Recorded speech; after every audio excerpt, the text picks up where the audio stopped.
We explain the science behind urban heat islands. That's when cities they are able to retain their heat in their concrete and asphalt surfaces and have trouble cooling down. But there are groups who are working hard to find ways to reduce the urban heat island effect. Right now, we're actually joined by Ben Mandel and Dr. George Bonweiss from the Lawrence Berkeley National Laboratory. Thanks so much for joining us, gentlemen. Tell us a little bit about the work that your group is doing with cool pavement.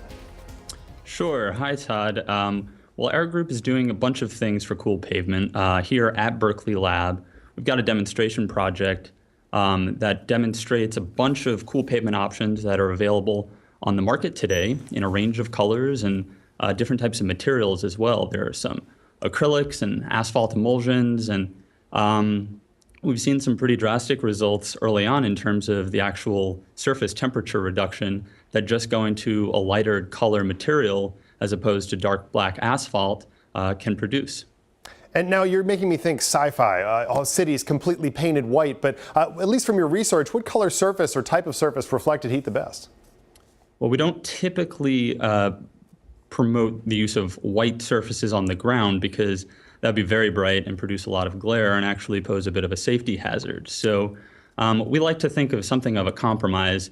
We've seen good results with fairly light colored materials like a pale tan or something of this sort that would reflect close to maybe half of the sun's light as opposed to the closer to 90 to 100% of white.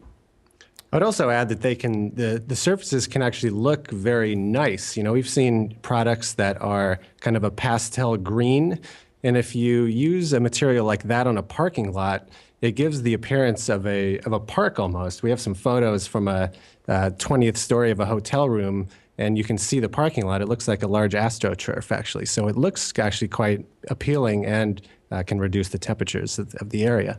Wow, that's fascinating. And really quick, we only have about 15 seconds, but how will reducing urban heat island effects improve, let's say, local air quality? Well, ozone production. Ozone is the primary component of smog. The production rate of ozone is very temperature dependent. So if you lower temperatures, you actually lower the rate of ozone production, which is a great thing.